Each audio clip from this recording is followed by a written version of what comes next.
Ilan po kayo sa bahay? Dalawa lang kami. Dalawa lang kayo. Mamamatay lang kasi ng isa kong anak na na yung naghahanap buhay. So, Diyos kami umaasa. Ngayon, kumitaw naman na tumutulong sa amin. Yun ay ginagamit ng mahal Panginoon.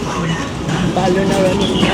Isa ko talaga, dalawang anak ko yung panganay ko naghahanap buhay. Kamamatay yun. Ito wala pa. Bawa ng mahal ng Panginoon. Basta huwag kong gumawa ng pagkakasala sa anak Panginoon. Ano po namin? Bahay ko ba